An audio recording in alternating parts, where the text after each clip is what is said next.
1 जुलाई 1943। शाम को हुजूर ने कचहरी वाले मैदान में अंग्रेजी कांटे पर वजन किया। हुजूर का वजन 1 मन 23 सेर के करीब था। हुजूर ने फरमाया कि बहुत साल हुए तब वजन लिया था, 5 सेर वजन कम हो गया है। पिछले साल डलहौजी में बेहद बरसात थी। उस समय हुजूर की सेहत कमजोर हो गई थी। सैर के बाद हुजूर अपनी कोठी के मैदान में कुर्सी पर विराजमान हो जाते हैं और सत्संगी बेंचों पर बैठ जाते हैं। आज हुजूर ने बताया कि विद्यार्थी जीवन में उन्होंने मंडली नाम की एक हिंदी पुस्तक पढ़ी थी, जिसमें मौसम के बाबत भविष्यवाणी करने का ढंग दर्ज था कि फलां वक्त फलां दिन ऐसी शक्ल का बादल फलां दिशा में हो तो उसके बाद फलां समय ऐसा मौसम होगा। हुजूर ने उस ग्रंथ में से 2 दोहे सुनाए। उनमें से एक यह था, तित्तर खंबी बदली रन मलाई खाए, ओह बरसे ओ उधले कदी न खा ली जाए। हुजूर ने हुक्म दिया कि उस पुस्तक की तलाश करो और गिरधर कवि की कुंडलियां भी मंगवाओ। दयाल बाग के एक सत्संगी ने कहा कि राधा स्वामी मत ऐसा ऐसा है इत्यादि। हुजूर ने फरमाया कि मैं राधा स्वामी मत को मजहब नहीं बनाना चाहता। यदि मजहब बना दिया जाए तो दूसरे मजहब वाले हिंदू, मुसलमान, ईसाई, जैनी, यहूदी इत्यादि इससे लाभ नहीं उठा सकेंगे। जैसे वे मजहब हैं वैसे ही यह हो जाएगा। यह तो रूहानी फिलॉसफी है और कुदरती साइंस है जो हर एक मजहब की जड़ है, और हर एक मजहब इस फिलॉसफी में समाहित है। इसलिए सब मजहब वाले इससे लाभ उठा सकते हैं। इस तरीके को अपनाने से किसी का धर्म नहीं बिगड़ता। हिंदू हिंदू रहकर, मुसलमान मुसलमान रहकर, ईसाई ईसाई रहकर सूरत शब्द का अभ्यास कर सकता है। हर एक मजहब के कर्मकांड रीति रिवाज अलग अलग हैं और इसीलिए मजहबों में आपस में शत्रुता है। राधा स्वामी मत का कोई कर्मकांड या रीति रिवाज नहीं है। इसी तरह सिख मत, जैसे कि गुरु साहिबान ने अपने श्री गुरु ग्रंथ साहिब में प्रकट किया है, एक रूहानी फिलॉसफी और कुदरती साइंस है, लेकिन लोगों ने इसे सीमित दायरे में कैद कर लिया है। गुरु साहिबान के समय में हिंदू मुसलमान उनकी रूहानी शिक्षा से बराबर लाभ उठाते थे। सूरत शब्द के अभ्यास की तरफ, जिसकी श्री गुरु ग्रंथ साहिब में शिक्षा है, अब हमारा ध्यान कम हो गया है। 4 जुलाई 1943। सुबह 8 बजे हुजूर सैर को तशरीफ ले गए। रास्ते में भाई शादी ने कहा कि एक बूढ़े पंडित का लड़का आर्य समाजी हो गया। जब वह घर आया तो उसका बूढ़ा बाप ठाकुरों की पूजा कर रहा था। लड़के ने कहा कि पत्थरों को क्यों पूजते हो? ये ठाकुर कैसे हैं कि ना इनका सिर ना इनका पैर। इस पर बूढ़ा पंडित बड़ा नाराज हुआ। पंडित और मसालची दोनों सूझे नाही, औरन को करें चांदना आप अंधेरे माही। इसी तरह सुथरे फकीर ने कहा है, माला लक्कड़ ठाकुर पत्थर तीरथ सभ्य पानी, नामे बाजों सुथरया चारों वेद कहानी। ध्यान दें, सुथरा फकीर जो कि 1625 से 1681 तक गुरु हरगोविंद के शिष्य थे। लोक कथा के अनुसार जन्म के समय उनके माथे पर एक काला निशान था और दांत भी निकले हुए थे। अपशकुनी मानकर उनको त्याग दिया गया था और वे गुरु हरगोविंद को मिल गए, जिन्होंने उन्हें अपना लिया। जब लोग उन्हें कुथरा यानी गंदा या कुरूप कहने लगे, तब गुरु साहिब ने कहा कि वह तो सुथरा यानी साफ और पवित्र है। वे सुथरा शाह कहलाने लगे और अपने मजाकिया स्वभाव और गुरु भक्ति के लिए प्रसिद्ध हो गए। शाम को 6:15 बजे सत्संग हुआ। श्री गुरु ग्रंथ साहिब में से गुरु अमरदास जी का शब्द पढ़ा गया। इसके बाद हुजूर सैर को तशरीफ ले गए और आकर कोठी के सहन में कुर्सी पर विराजमान हुए। सत्संगी सामने दरी बिछाकर बैठ गए। वहां से 9:15 बजे रेडियो पर खबरें सुनने अंदर आ गए। कई सत्संगी नीचे मैदानों से आज यहां आए। एक सत्संगी बहुत सख्त बीमार है, उसके बचने की आशा नहीं है। किसी ने आज शाम की सैर के समय हुजूर से कहा कि वह इस बात का गुस्सा करता है कि उसकी जान हुजूर महाराज जी ने क्यों नहीं बचाई। हुजूर ने फरमाया कि अगर गुस्सा करेगा तो आगे जाकर भी दुख उठाएगा। ए बुलबुल तू नाला, दम दर गुलो फरो, बंद नाजुक मिजाजे, शाह ताबे सुखुन नदारद। नादान बुलबुल, तू क्यों रोती है? दम साध ले, क्योंकि बादशाहों का मिजाज नाजुक होता है और बात बर्दाश्त नहीं कर सकता। 5 जुलाई 1943।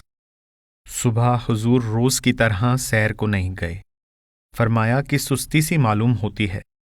मैं अकेला सैर करके 10 बजे के करीब लौटा तो हुजूर के पास बरामदे में एक जटाधारी बाबा जी, जो पहले भी आया करते थे, तथा कुछ सत्संगी भाई बहन भी उपस्थित थे। हुजूर आजकल चरणदास जी का ग्रंथ भक्ति सागर पढ़ रहे हैं। हुजूर ने फरमाया कि चरणदास जी ने योग मुद्रा, प्राणायाम आदि साधनों का वर्णन किया है जो बहुत कठिन है, क्योंकि योगियों ने आत्मा के साथ मन और प्राणों को भी ऊपर ले जाने की कोशिश की है। हालांकि प्राण जड़ है, उनको ऊपर खींचने की जरूरत नहीं थी, परंतु मन और आत्मा की गांठ बंधी है। मन और आत्मा को इकट्ठे साथ ले जाना है। हुजूर ने महात्मा चरणदास जी की वाणी में से चाचरी मुद्रा यानी तीसरी मुद्रा पढ़कर सुनाई, जिसमें लिखा था, अभ्यासी को चाहिए कि नाक के अगले भाग से 4 उंगल आगे ध्यान जमाए। धीरे धीरे उसको तत्वों के रंग दिखाई देने लगेंगे। फिर ध्यान का पीछा करता करता नाक के अगले भाग तक ले आए तो तारा मंडल, सूर्य, चांद दिखाई देंगे। इस मुद्रा से सख्त मेहनत करके योगी सहस्त्रदल कमल तक जाता है। हालांकि हुजूर ने फरमाया कि सुरत शब्द के अभ्यास से सगुण ब्रह्म यानी सहस्त्रदल कमल में पहुंचना आसान है। वहां 1000 बत्ती की ज्योत जल रही है। बीच में बड़ी ज्योत है, नीचे अमृत है। बड़ी ज्योत में से गुजरना पड़ता है। गुरु की सहायता के बिना सहस्त्रदल कमल को पार करना असंभव है, क्योंकि वहां बहुत सी रिद्धियां सिद्धियां और माया इसको रोकने के लिए तैयार है। उसको पार करके बंकनाल में भी माया का सख्त जाल है। उसके पार ब्रह्म में युगों युगों से ऋषि मुनि पड़े हैं। वहां सारे संचित और क्रियामान कर्म खत्म करके आगे जाने का रास्ता मिलता है। पार ब्रह्म से अखंड ध्यान लग जाता है और वहां से सतलोक दिखाई देता है। ऐसे जैसे एल्समियर के बरामदे से खड्डों के पार बर्फ वाले पहाड़ सफेद सफेद नजर आते हैं। जब संत अनामी में जा समाते हैं तो फिर खुशी का नारा लगाते हैं। चुनाचे हुजूर ने घट रामायण में से तुलसी साहिब का शब्द, अमर बूटी मोरे यार प्यारे पिया ने दई, पढ़वा कर सुनवाया। अमर बूटी से तात्पर्य शब्द है। फिर उसके बाद तुलसी साहिब का एक और शब्द चौपाइयों में से पढ़वाकर बताया कि संतों में कितनी दीनता और विनम्रता होती है। तुलसी तुच्छ कुछ नहीं जाने, सतगुर चरण सरन रत माने, इत्यादि। इसके बाद पलटू साहिब का शब्द, कोटिन जुग पर ले गई, हम ही करने हार, हम ही करने हार, हम ही करता के करता, इसी विषय पर पढ़ा। देवतन की नानी से तात्पर्य है माया। इसके बाद दादू दयाल का शब्द, जाने अंतरजामी अचरज अकथ अनामी, पढ़ा गया। अंतरजामी का अर्थ है जो अभ्यासी अंदर जाता है वही जानता है। द्वादश कमल से तात्पर्य सहस्त्रदल कमल है, जिसमें 10 आवाजें ज्योति और ब्रह्म है। एक सत्संगी ने कहा कि आज तो बहुत से शब्द पढ़े गए, तो हुजूर ने उत्तर दिया कि भाई, जब कोई सराफ आता है तब ही जौहरी हीरे जवाहरात निकालकर दिखाता है।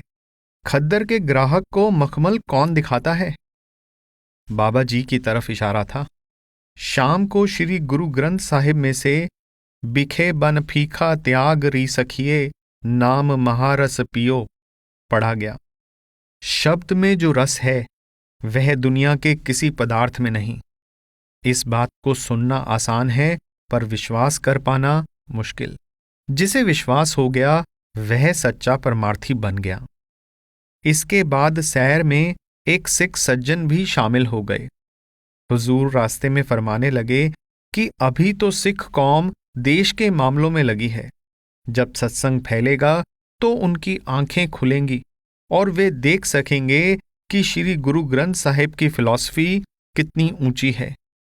सैर से आकर फिर 9 बजे तक हुजूर चरणदास जी की पुस्तक का अध्ययन करते रहे।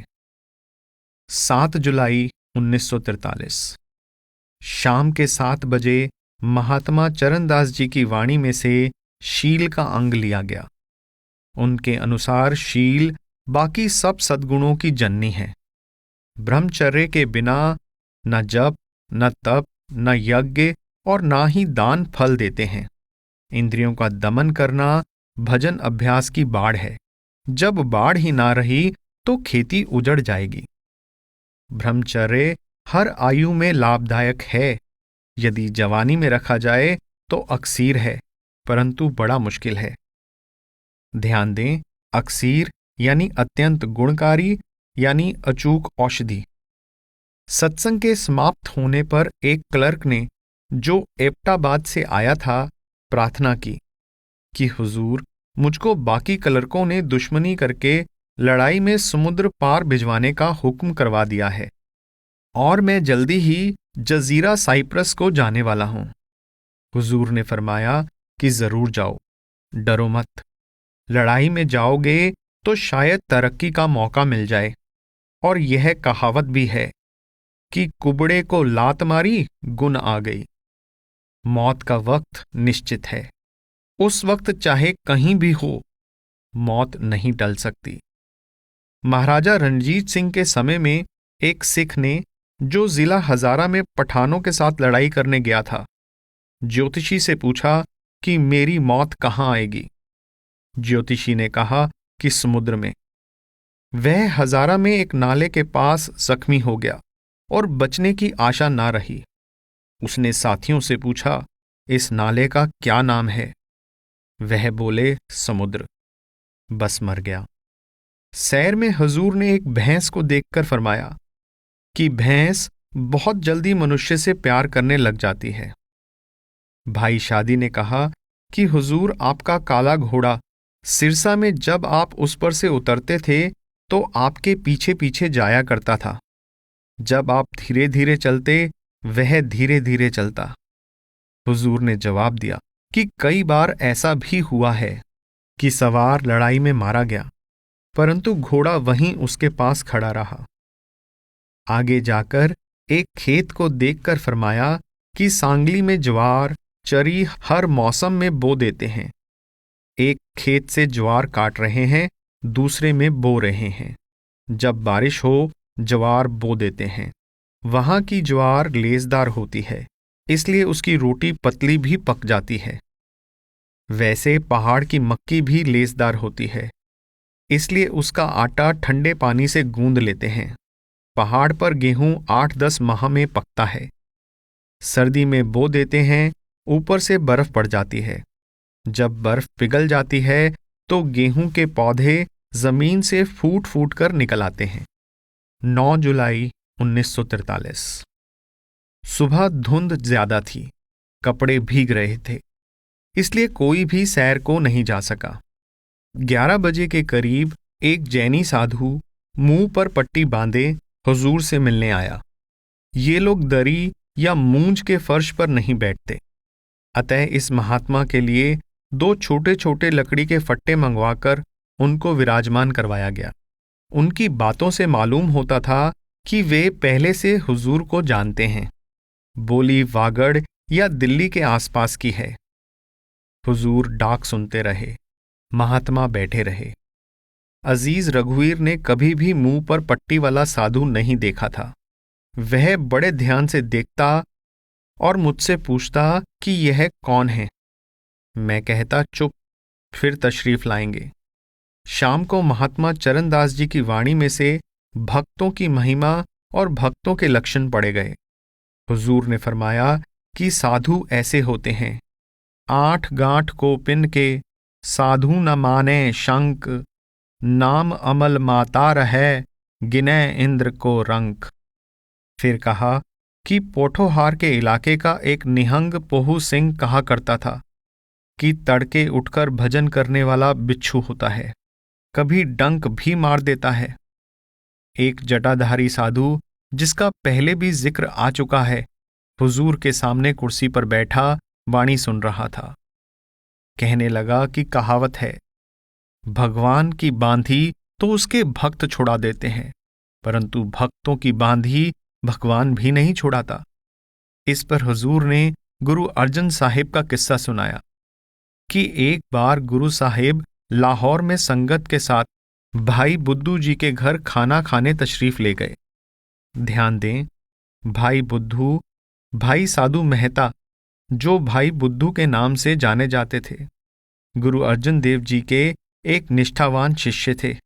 इनका लाहौर में एक ईंटों का भट्टा था। खाने पर एक सिख देर से पहुंचा। बाहर का दरवाजा बंद था। उसको किसी ने नहीं खोला, वह बाहर ही रहा। जब खाना खत्म हो गया तो गुरु साहिब ने ग्रंथी को हुक्म दिया कि अरदासा साधो। तब भाई बुद्धू ने प्रार्थना की कि मेरा ईंटों का आवा पक जाए। तो इतने में वह सिख भी आ धमका जो दावत से वंचित रह गया था। बोला, जी आवा नहीं पकेगा। गुरु साहिब ने फरमाया, अच्छा भाई, कच्चा ही पक्के के भाव बिक जाएगा। मानो गुरु साहिब ने अपने भक्त के वचन को रद्द नहीं किया। 11 जुलाई 1943 मलिक राधाकिशन साहिब मुल्तान से तशरीफ लाए। कल महात्मा चरणदास जी की वाणी में से त्वचा और मन का अंग लिया गया। त्वचा का संबंध अधिकतर काम से है और इसे संयम में रखना एक कठिन काम है। मन हमेशा एक रस नहीं रहता, कभी जोगी है, कभी मस्त, कभी दुखी है, कभी सुखी, कभी लालच में, कभी क्रोध में, कभी काम में, कभी अहंकार में, कभी लोभ में। उसको बिना अभ्यास के एक रस रखना असंभव है। जब तक ऊपर के देशों का रस प्राप्त नहीं होगा, इस संसार के भोग मन को खींचकर उसकी हालत बदलते रहेंगे। कल गुजरात के जिले धानावाली से एक बीबी का खत आया कि एक सत्संगी की मौत पर हुजूर ने भली प्रकार संभाल की और सत्संगी ने मौत से पहले सब सत्संगियों को बुलाकर विदा ली और कहने लगा कि सद्गुरु आ गए हैं, अब मेरी तैयारी है। आज शाम सरदार बहादुर मक्खन सिंह की चाय हुजूर के यहाँ थी। फिर 6 बजे सत्संग हुआ।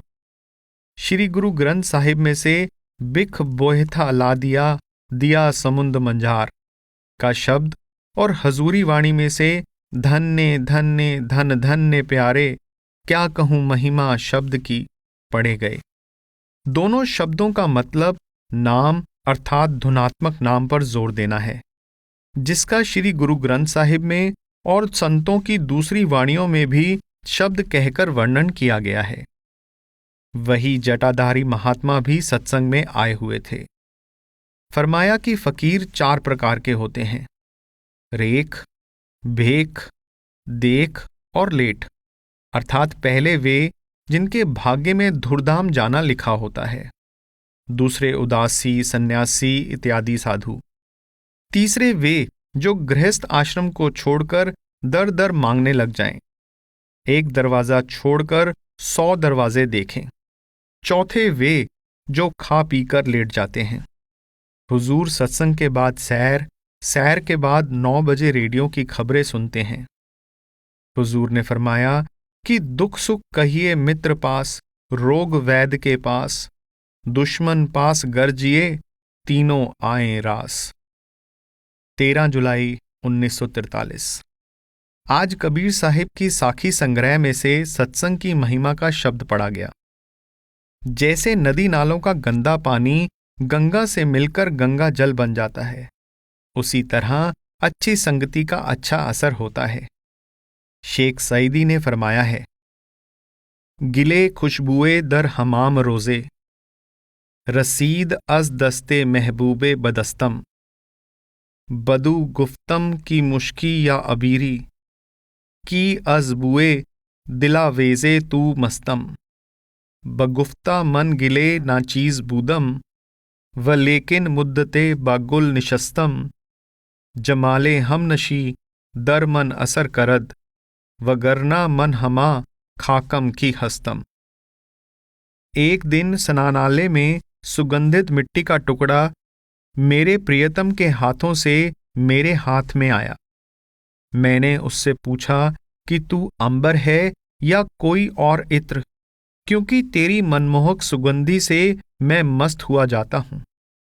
उसने जवाब दिया कि मैं तो तुच्छ मिट्टी का टुकड़ा था, परंतु कुछ दिन मुझे फूल के साथ रहने का सौभाग्य प्राप्त हुआ। मेरे साथी के गुणों का प्रभाव मुझ पर पड़ा, नहीं तो मैं वही तुच्छ मिट्टी हूं जो कि था। आज दोपहर को डाक देखी।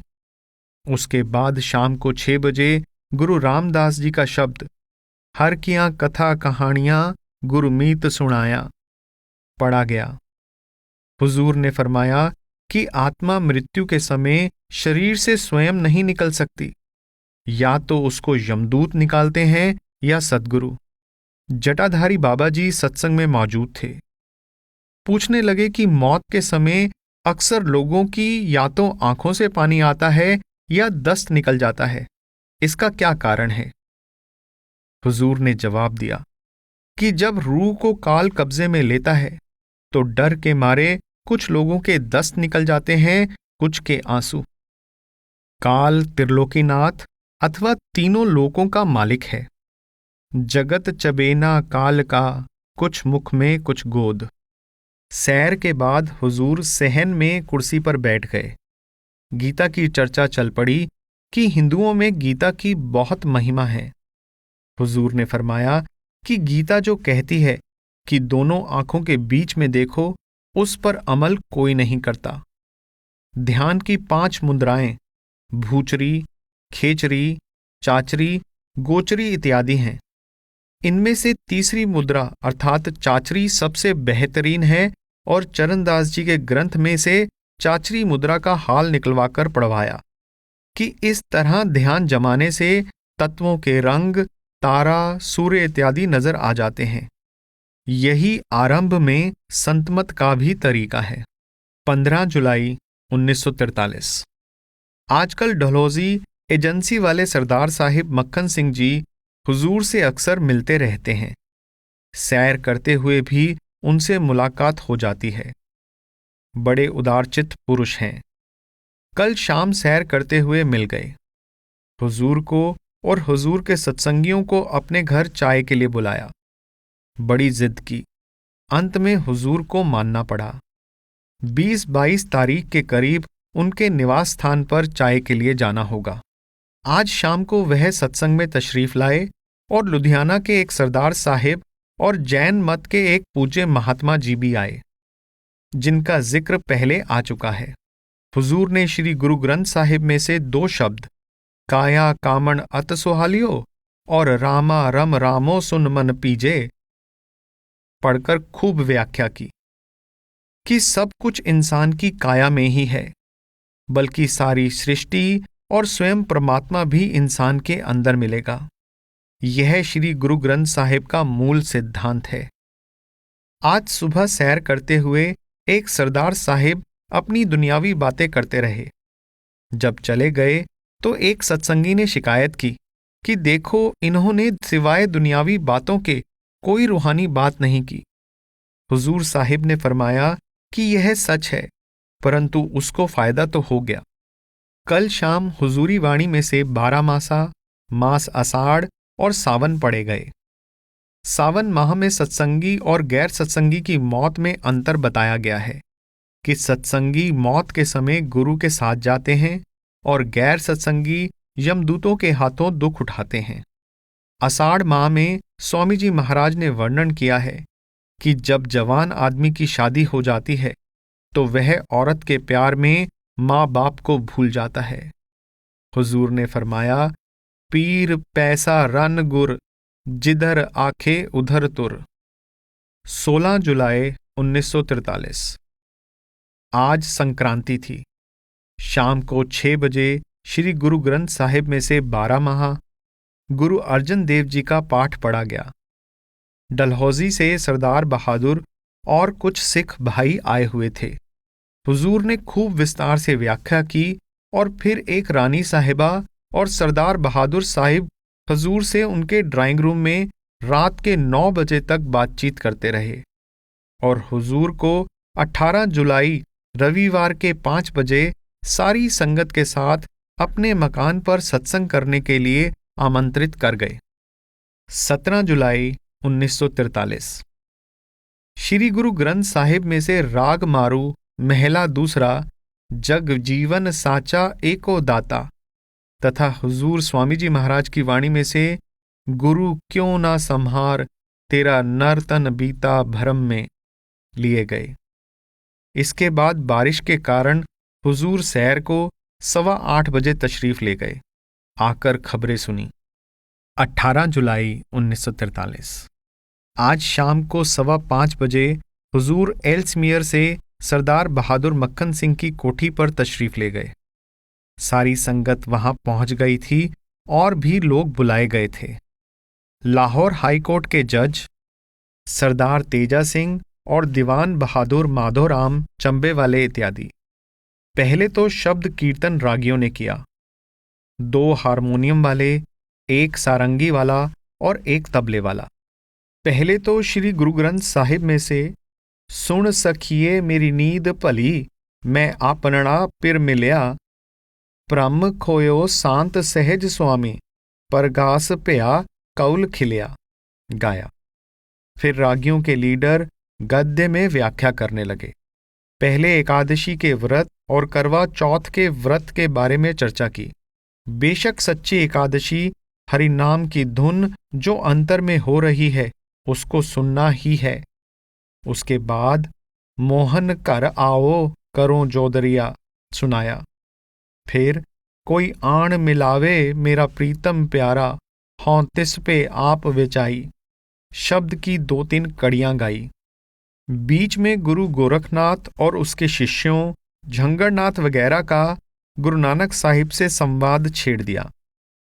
हालांकि गुरु गोरखनाथ गुरु नानक साहिब के समय से बहुत पहले हो चुके थे और इन दोनों महात्माओं का आपस में संवाद जो ग्रंथों में दर्ज है वह अंतर के स्थानों पर हुआ है, ना कि इस भौतिक संसार में। मगर रागी जी ने उसको इस संसार में बयान किया। इसके बाद राजा शिवनाथ के वैराग्य और सद्गुरु नानक देव जी के दर्शन के प्रति तड़प का वर्णन करते हुए बीच में विरह और प्रेम के राग भी गाए गए। मोहे लागती ताला बेली, बछरे बिन गाए अकेली। और 5वीं पातशाही की वाणी, तू चौ सज्जन में डया, डई सिस उतार, नैण महींजे तरस दे, कद पसी दीदार। इसको मिर्जा साहिबा की तर्ज पर गाया, जैसे देहाती लोग मिर्जा साहिबा गाते हैं, लंबी आवाज से, मगर अच्छा गाया। इसके बाद विसाल का वही शुरू वाला शब्द गाया जिसमें राजा शिवनाथ को गुरु नानक के दर्शन होने का वर्णन है। सुन सखिए मेरी नींद भली। राग के अंत में सारंगी वाले रागी ने वायलिन बजाई और खूब बजाई। मैंने वायलिन कई बार लाहौर में सुनी मगर रस नहीं आया। या तो यहाँ यह बात थी कि यहाँ वायलिन के साथ साथ हारमोनियम और तबले भी बजते थे और वहाँ अकेला वायलिन सुना था। बंबई में ताजमहल होटल में भी वायलिन सुना मगर आनंद नहीं आया। इसके बाद हुजूर ने श्री गुरु ग्रंथ साहिब में से 2 शब्द लिए।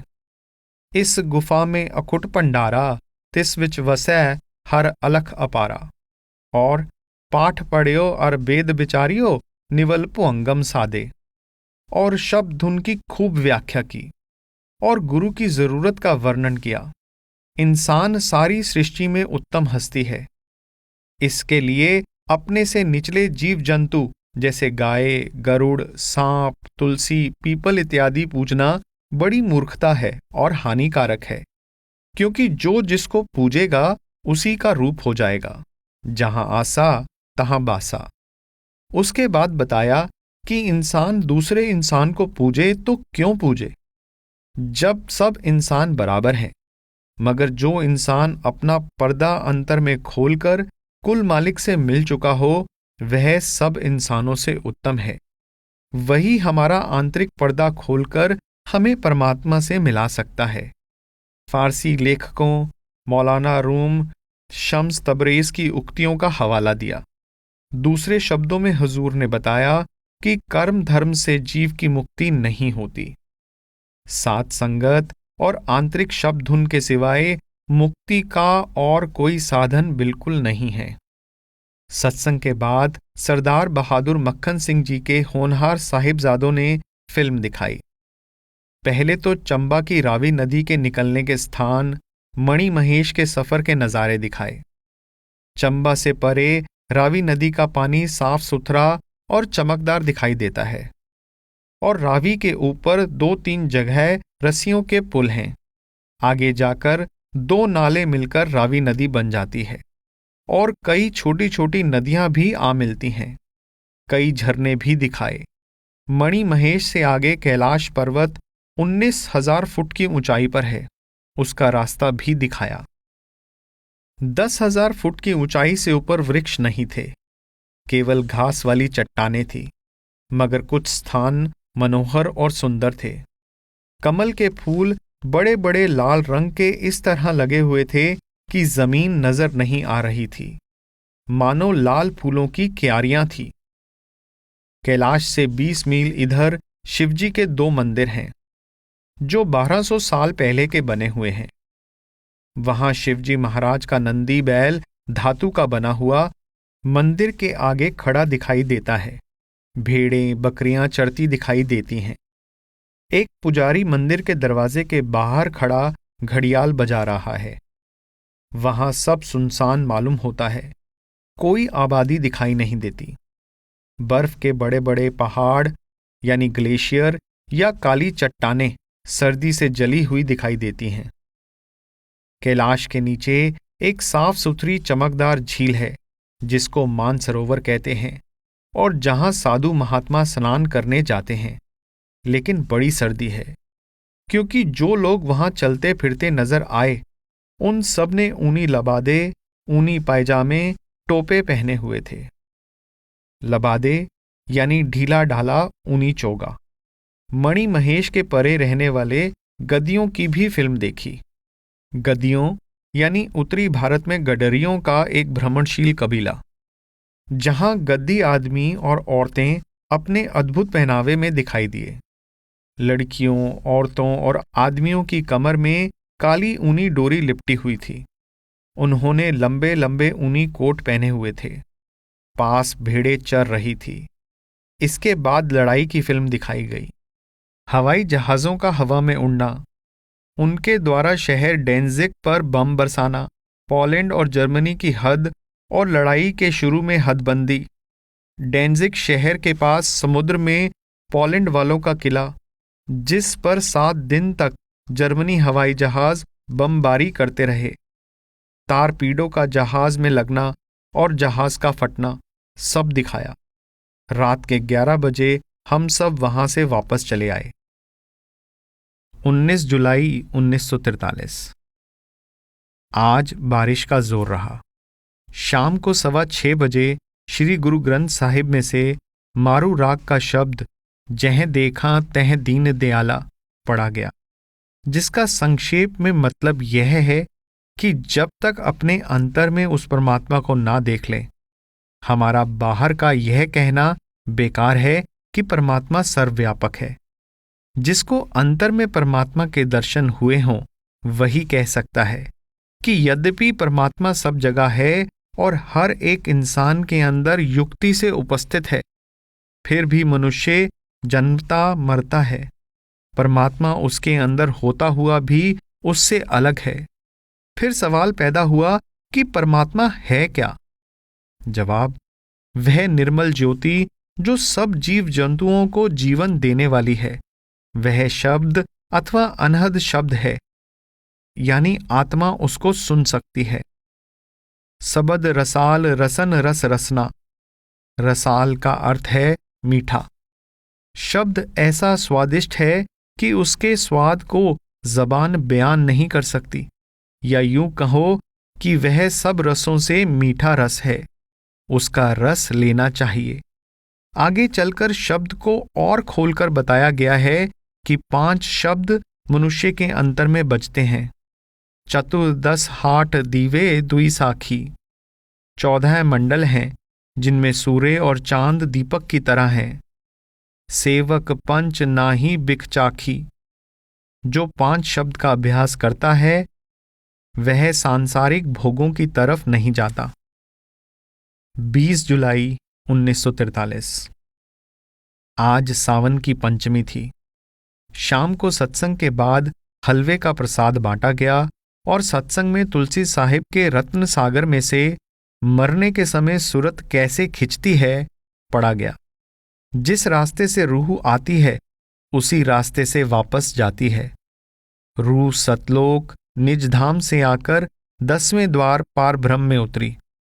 फिर वहां से उतरकर दोनों आंखों के पीछे तीसरे तिल पर ठहरी।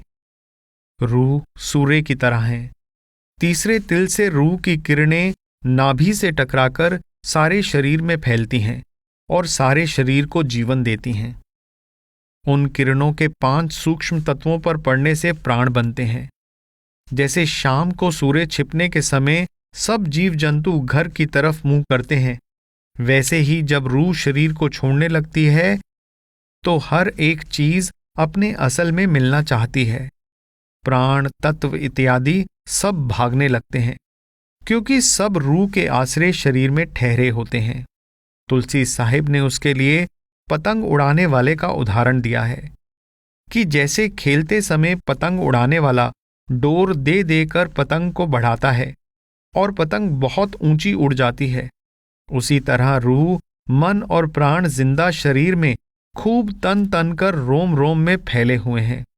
फिर जैसे खिलाड़ी खेल के समाप्त होने पर पतंग की डोर को समेटकर उसका गोला बनाकर पतंग के साथ जमीन पर रख देता है, उसी तरह जिंदगी के खत्म होने पर रूह सिमटकर पहले नाभि में इकट्ठी होती है।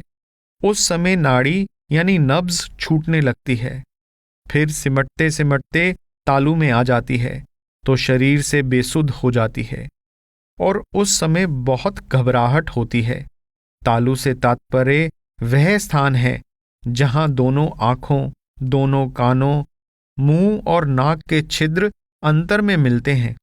उस समय जरूरत है कि कोई हौसले वाला अभ्यासी मरने वाले के पास हो और रोना चिल्लाना बिल्कुल बंद हो, लोगों की भीड़ भाड़ ना हो और वे लोग मरने वाले को नाम और गुरु का ध्यान करने को कहें, ताकि उसको सांसारिक संबंध भूलकर गुरु का ध्यान आए। आगे जाकर 3 रास्ते हैं, दायां, बायां और दरमियाना। सद्गुरु दाईं और सफेद स्थान पर बैठक रखते हैं। काल यानी त्रिलोकीनाथ बाईं तरफ शाम स्थान पर खड़ा है और रूह को बीच के रास्ते से जाना है। वहां पहुंचकर बुद्धि आ मिलती है और बुद्धि में सारी उम्र के कर्मों का तत्व खींचकर संकल्प बनता है। यदि मरने वाले को सद्गुरु का ध्यान भूल गया तो उस संकल्प के अनुसार उसको वापस आना पड़ता है, परंतु अभ्यासी सत्संगी की रूह को सद्गुरु बाईं ओर जाने से पहले संभाल लेते हैं और काल की तरफ नहीं जाने देते। इसके बाद रूह सद्गुरु के पीछे पीछे खींची चली जाती है।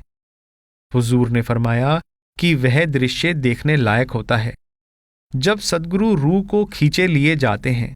यदि रूह की इच्छा दुनिया में है तो फिर ज्यादा ऊंचे कैसे जा सकेगी? यदि रूह की इच्छा दुनिया में नहीं है तो फिर उड़ती चली जाएगी। कहाँ तक उड़ जाएगी यह उसके प्रेम, प्रीति, शौक और कर्मों पर निर्भर है।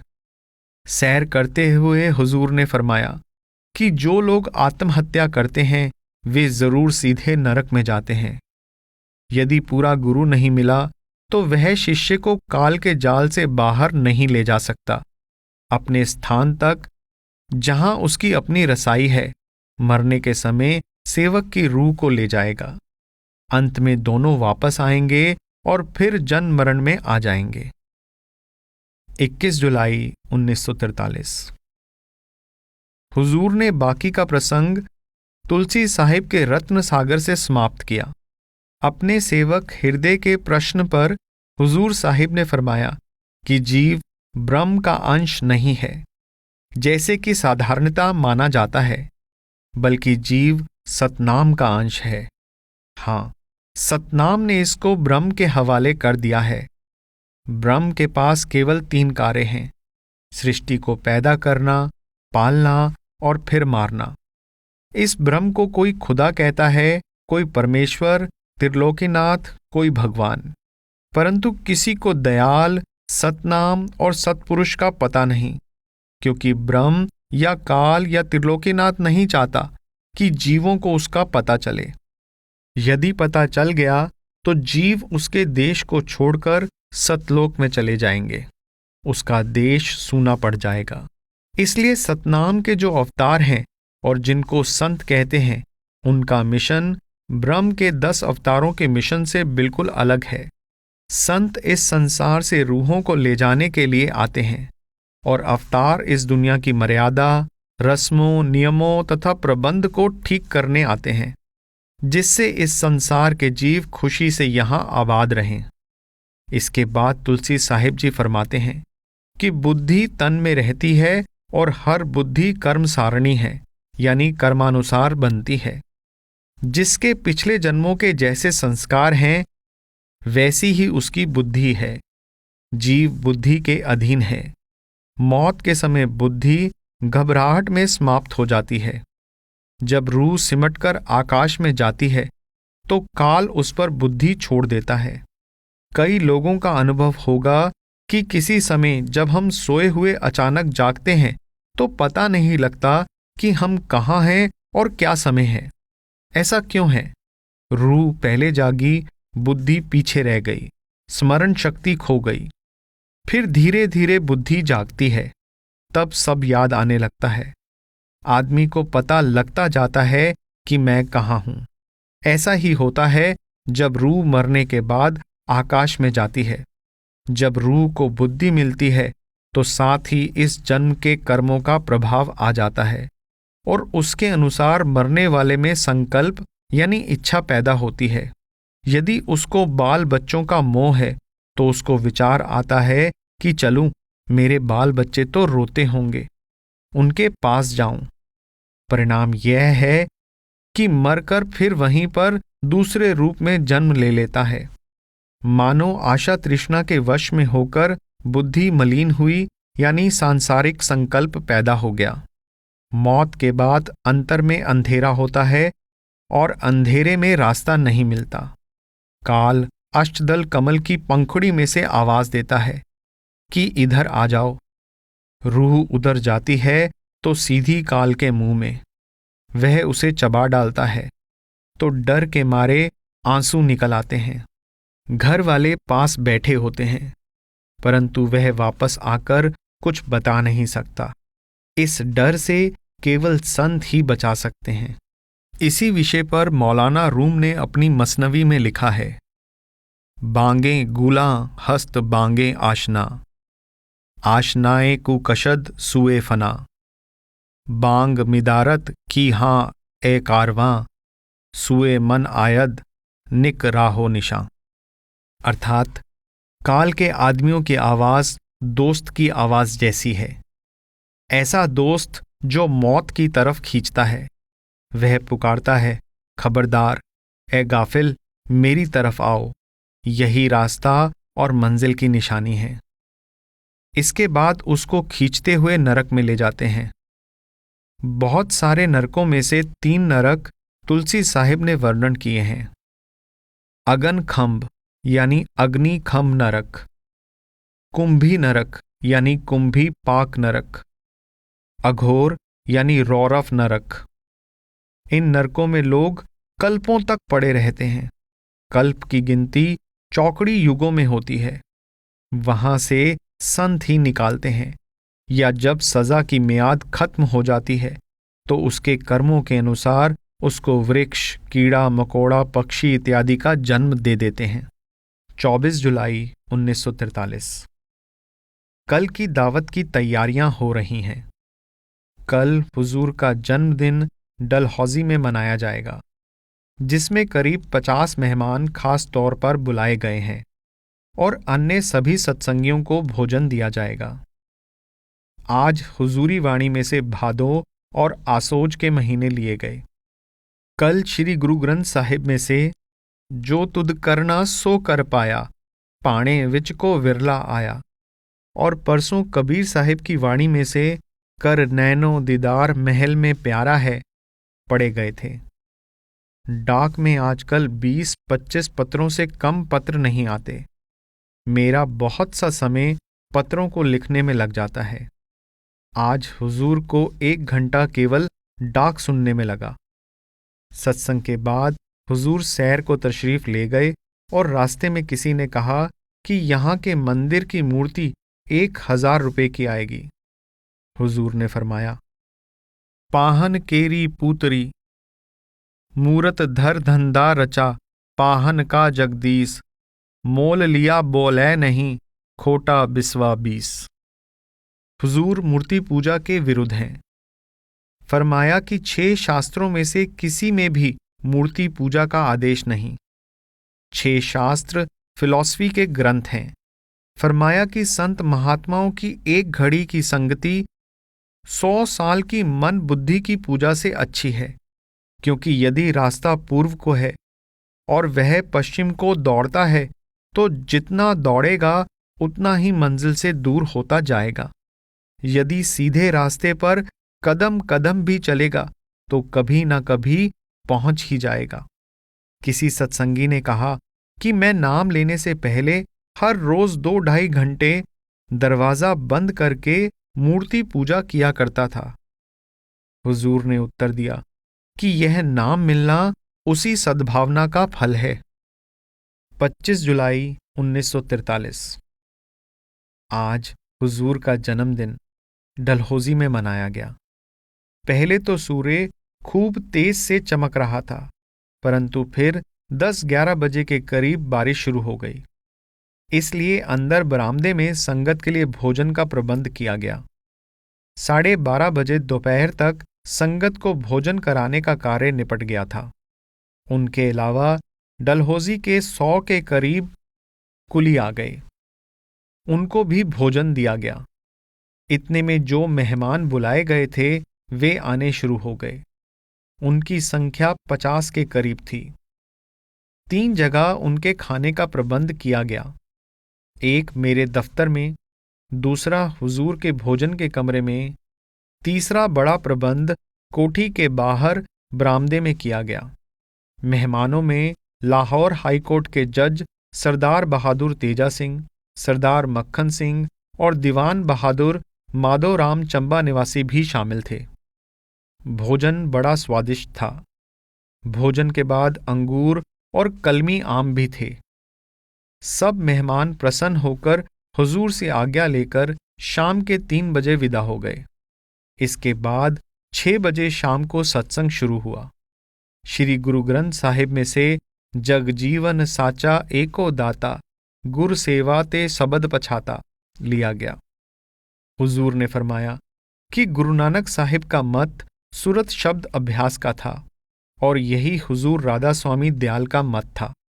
चुनाचे इसके बाद हजूरी वाणी में से धन्य धन्य धन धन्य प्यारे, क्या कहूँ महिमा शब्द की पढ़कर बताया गया कि वह भी शब्द की ही महिमा करते हैं जो हर समय इंसान के अंदर हो रहा है। छिन छिन रक्षा हो रही। अभिप्राय यह है कि जब शब्द की धार पीछे हट जाती है तो तुरंत मृत्यु हो जाती है। यह शब्द ही है जिसने 5 तत्वों को मनुष्य के शरीर में मिलाकर रखा हुआ है। मिट्टी का शत्रु पानी, पानी का शत्रु अग्नि, और अग्नि का शत्रु हवा, और हवा का शत्रु आकाश है। बिन शब्द फिरे भरमातिया का अर्थ है कि शब्द के बिना 84 लाख योनियों में जाना पड़ता है। हुजूर ने गुरु नानक देव जी की वाणी में से जोगियों का सवाल पढ़कर सुनाया। कित बिद पुरखा जन्म वटाया, काहे को तुझ ए मन लाया। कित बिद आसा मनसा खाई, कित बिद जोत निरंतर पाई। गुरु नानक साहिब ने जवाब दिया कि सतगुर कै जन में गवन मिटाया, अनहत राते एह मन लाया। मनसा आसा सबद जलाई, गुरमुख जोत निरंतर पाई। सत्संग के बाद माछीवाड़ा निवासी राम प्रताप ने एक फारसी गजल पढ़ी जिसे सब लोगों ने पसंद किया। हुजूर बहुत खुश हुए और नकदी के अतिरिक्त उसको विशेष रूप से प्रसाद दिया गया।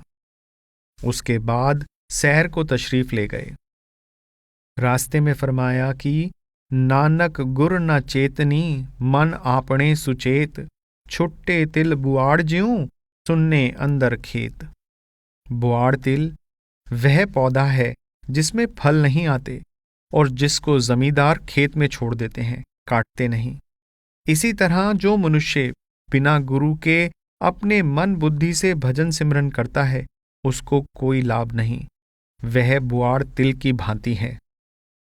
26 जुलाई 1943। हुजूर ने जिज्ञासुओं को नाम के विषय में समझाना था, इसलिए हुजूरी वाणी में से नाम निर्णय लिया गया। हुजूर ने फरमाया कि जो शब्द जबान से या गले से या नाभि से बोला जा सके वह सब वर्णात्मक ही होगा। जो धुनात्मक है वह इनसे ऊपर है। वह इस दुनिया की ध्वनियों की भांति हवा का गुण नहीं। डेरा में निवास 27 जुलाई 1943। सुबह 8 बजे कार से हुजूर पठानकोट और अमृतसर के रास्ते डेरा की ओर चल दिए। रास्ते में बकलो पठानकोट की संगत को दर्शन देते हुए हुजूर गुरदासपुर के एडवोकेट लाला ईशरदास नागपाल की कोठी में तशरीफ ले गए। वहां सब सत्संगी इकट्ठे हो गए थे। वहां सबसे मिलकर धारीवाल मिल के क्लर्कों इत्यादियों को, जो एक वृक्ष के नीचे सत्संगियों के साथ बैठे थे, दर्शन देकर बटाला में लोहारों की दुकानों पर आ रुके। वे मुसलमान हैं, परंतु हुजूर से भाई शादी के नाते प्रेम रखते हैं। भाई शादी तो लोहे का सामान खरीदने के लिए उनके गोदामों को देखता रहा। हुजूर उनके ऊपर के कमरों पर, जहां हवा अच्छी आती थी, तशरीफ ले गए। मैं मोटर कार के पास रहा। वहां से कुछ सामान खरीदकर हम 2:30 बजे के करीब अमृतसर की ओर चल दिए। वहां सत्संग घर में बाजा बज रहा था। पता चला कि सत्संगी स्वयं बाजा बजा रहे हैं। बीन बाजा था। वहां बड़ी गर्मी थी और हमें, जो डलहौजी की ठंडी हवाओं से आए थे, विशेषकर अधिक लग रही थी। मैं तो कपड़े उतार कर नहाया और बाद में भोजन करके लेट गया। हुजूर भी मेरे सामने वाले कमरे में निचली मंजिल में ही विराजमान रहे। भोजन के बाद आधा घंटा आराम किया। फिर शहर से सत्संगी आ गए। 5 बजे सत्संग आरंभ कर दिया। मैं तो लेटा ही रहा। बहुत गर्मी लग रही थी, परंतु हुजूर ने लेटने का नाम नहीं लिया, न गर्मी की ही परवाह की।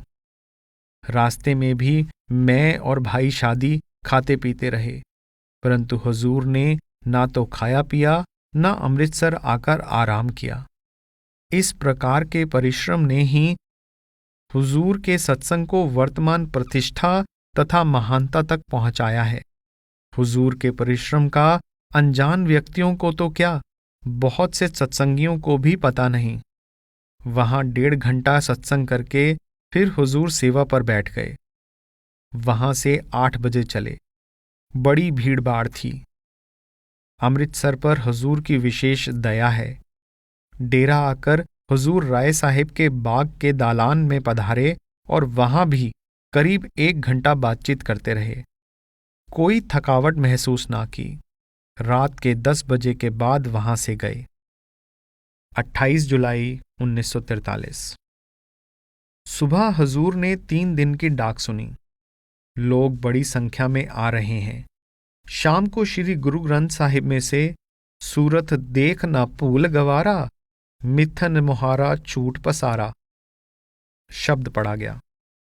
29 जुलाई 1943।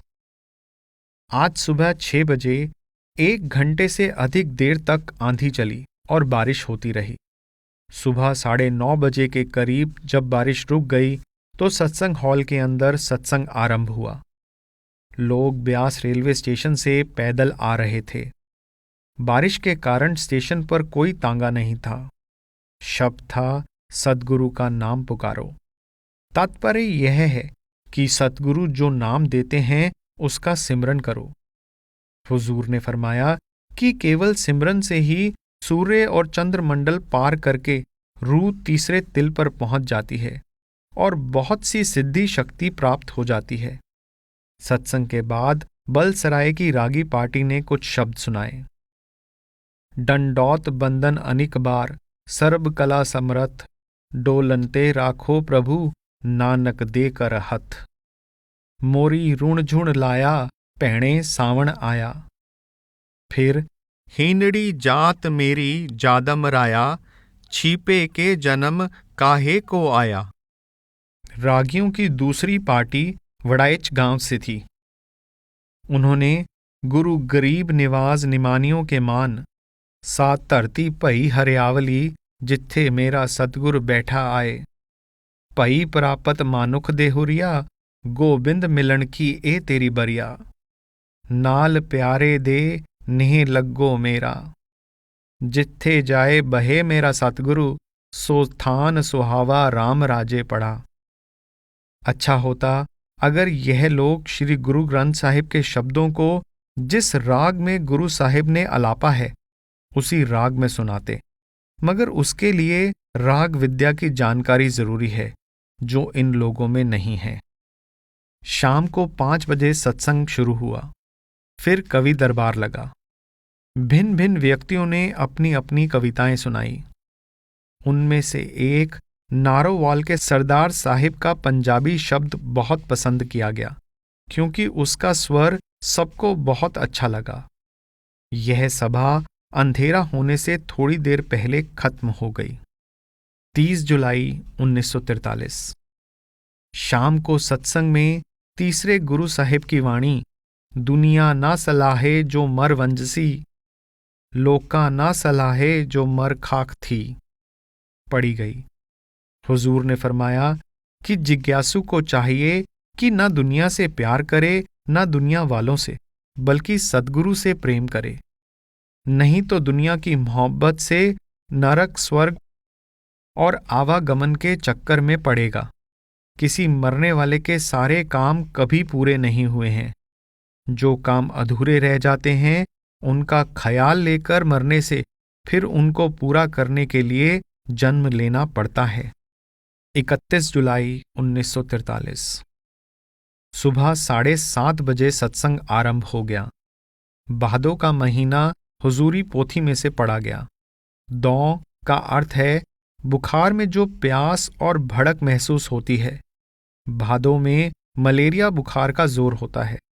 इसी तरह मनुष्य जन्म में 3 ताप, आध्यात्मिक, आदि भौतिक तथा आदि दैविक, और 5 दोष, काम, क्रोध, लोभ, मोह और अहंकार आदि का जोर है।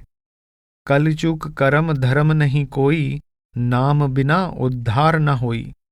अर्थात धुनात्मक नाम या शब्द के बिना इस आवागमन के चक्कर से नहीं छूटा जा सकता।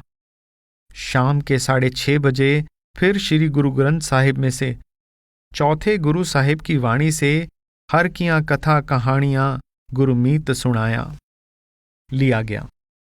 हुजूर ने खान खाना की कहानी सुनाई और फरमाया कि वह गुरु तेग बहादुर से बड़े प्रेम से मिलते थे। इसी प्रकार गुरु अर्जन देव जी और मियाँ मीर में बड़ा प्यार था, क्योंकि जो लोग सतलोक में जाते हैं चाहे वे किसी भी धर्म के हों, उनमें आपस में प्रेम भाव होता है। गुरमुख सखी सहेलियां।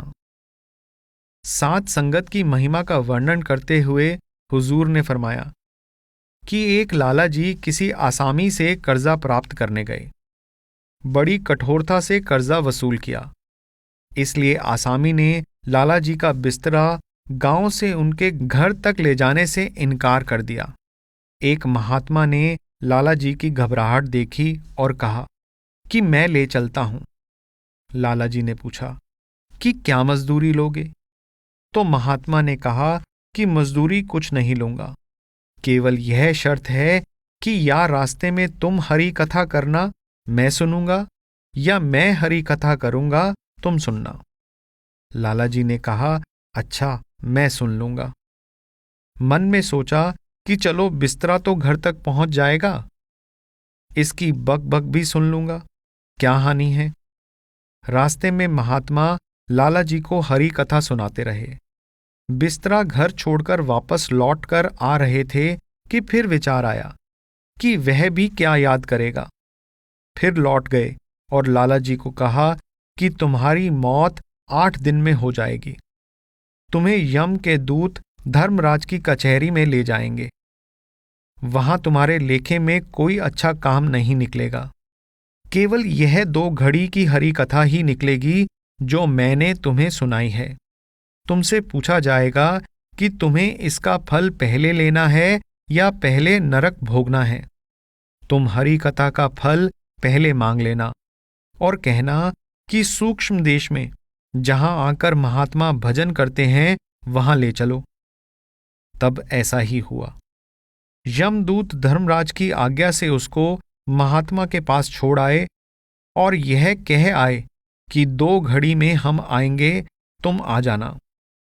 2 घड़ी के बाद लाला जी को यमदूतों ने दूर से संकेत करके बुलाया, परंतु महात्मा ने कहा कि मत जाओ, वे यहां हमारे पास नहीं आ सकते।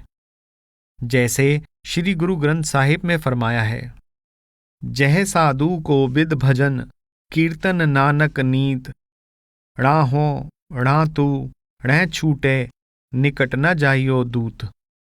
बस वे यमदूत निराश होकर चले गए। लाला जी नरकों से बच गए। यह था 2 घड़ी के सत्संग का फल। इसी प्रकार हुजूर ने फरमाया कि सांसारिक जीव कैसी अज्ञानता में सोए हैं। जब उनको अपने घर से दूसरे शहर में जाना हो तो पहले से यात्रा की तैयारियों, खाने आदि के इंतजाम के लिए सोचते हैं और परदेश में जहां जाकर सराय, होटल इत्यादि में ठहरना होता है उसका प्रबंध कर लेते हैं, परंतु परलोक यात्रा की कोई चिंता नहीं करते। जैसे श्री गुरु ग्रंथ साहिब में लिखा है, जो घर छड़ गवावना सो लग्गा मन माहे, जिथे जाए तुद वर्तना तिसकी चिंता नाहे।